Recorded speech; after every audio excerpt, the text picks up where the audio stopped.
There are Easter eggs in the Bible. He took 2 eggs and 7 barley loaves, and he fed the multitude. In Living Color, Wanda, played by Jaime Foxx, was only supposed to give Tommy's underwear a tiny tug, but Jaime went rogue and yanked the whole thing off, instantly blowing up the scene. And honestly, that's classic Jaime. Whether it's a sitcom or a movie, he somehow always forgets or scrambles a line at the most unexpected moment, while everyone around him desperately tries to keep it together. Good morning, Mark. Hey, Mark. Good morning, Mr. President. Could you get the president? Okay. Yeah, you are the president. I am the president. In They Cloned Tyrone, Foxx had all kinds of ways to break his castmates, from funny ad-libs to perfectly timed mishaps. But in one scene, he took it to another level by unexpectedly letting out a fart, and the cast completely lost it. We're gonna cut to a break. Not many people can pull off a perfect Denzel Washington impression, but during an interview with the man himself, Jaime does it so well, with near-perfect lip movements, that he completely breaks Denzel. Hey, you get your fucking hands off me.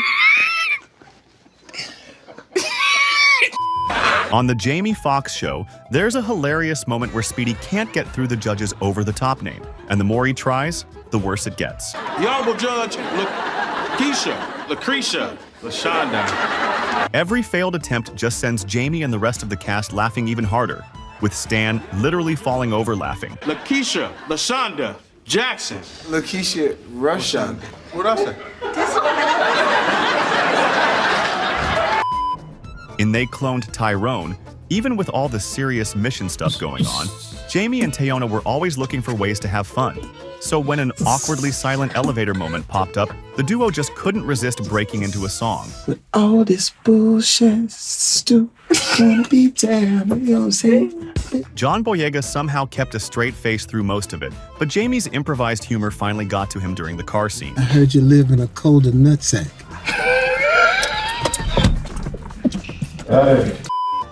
The last thing you'd expect is Jaime doing a Nancy Grace impression, but his impersonation skills are so flawless that he doesn't just nail it. He has Gerald struggling to hold his laughter for the rest of the interview. Why? Back in a moment. Why? Why did he do that? He smoked weed, he drove, he did that to this pure white virgin. Why? Back in a moment. Not many people can derail a scene quite like Jaime does. No matter the moment, he'll throw in the most random nonsense just to crack his co-stars, all while keeping a perfectly straight face. Is that the helicopter? Where's the cavalry? Sounds like somebody making noises. To the net. Sounds like somebody going whoop, whoop, whoop, whoop, whoop, whoop, whoop, but I don't know. I don't know about the popcorn, but this lipstick is really bothering me. In that dating game sketch on Living Color, the guys weren't allowed to see Foxx as Wanda before the cameras rolled. When they finally did, David Alan Grier completely lost it, cracking Jim Carrey up in the process. Live TV is no joke, even for a pro like Jaime Foxx.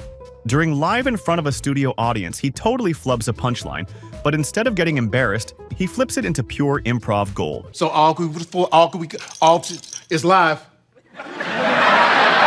The moment ends up being one of the funniest bits of the night, with his co-stars desperately trying not to lose it. Everyone sitting at home just think their TV just messed up. In another hilarious sketch, Foxx plays a game show host who can't help but roast the male contestants, casually calling them B-word. Man, take a look at this bitch.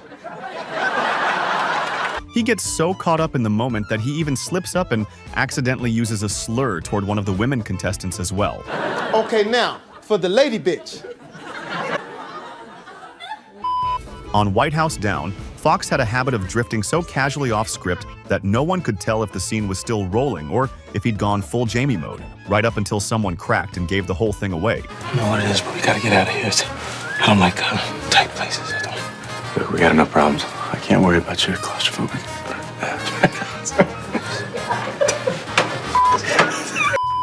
In Dad Stop Embarrassing Me, David Alan Grier steps in as the voice of reason between Jaime and Sasha, only to get dragged into the madness himself, and his mediator role just gets him trapped in the middle of some of the show's funniest chaos. There are no Easter eggs in the Bible. There are Easter eggs in the Bible.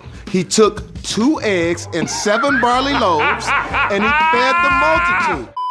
In Living Color's Sensitive Men sketch, Tommy Davidson plays a guy who's a little too insecure about his body, while his friends, played by Jim Carrey and Foxx, try to cheer him up in their own wildly over-the-top seductive ways. I don't feel attractive anymore. That's how I feel. I think you're very attractive, man. Things were already getting uncomfortably intense when Jamie and Carrey decided to push it even further, completely derailing the entire sketch. And your skin is so smooth. I'd like to lick right now.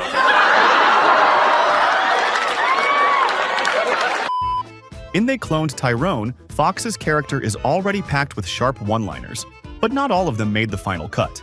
And honestly, some of his improvised lines were probably even better than what ended up in the movie. Puerto Rican? What you claim, black, white?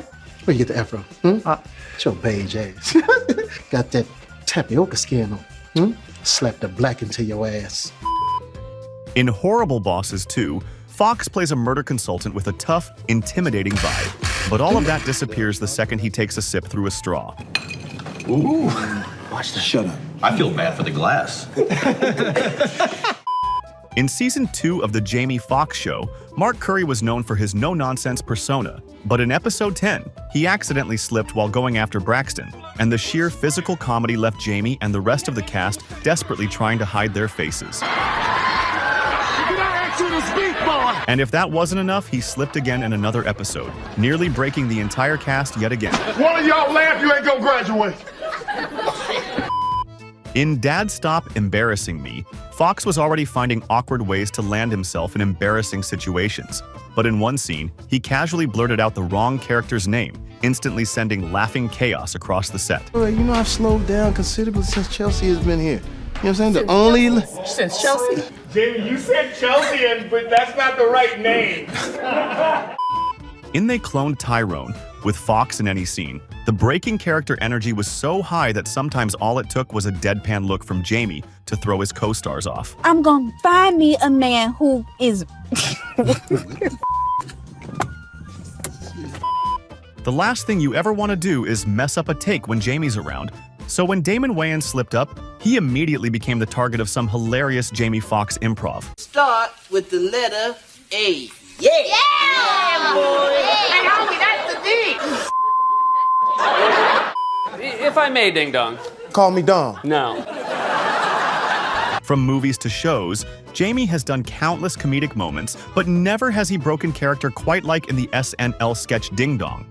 The sketch was already funny throughout, with Seth barely holding it, but the climax undoubtedly occurred when Foxx broke character at the mention of his rap single alongside Dr. Dre. That was you? Me and Sugar got into a fight. Gotcha. Sure. I hear sugar's bad for you. Yeah, Sugar's bad for you. On the Jaime Foxx Show, Jamie's recurring handbrake gag was never supposed to become a thing, but Jamie kept pulling it at the most random moments just to mess with Christopher Duncan, and it ended up breaking the entire cast almost every time.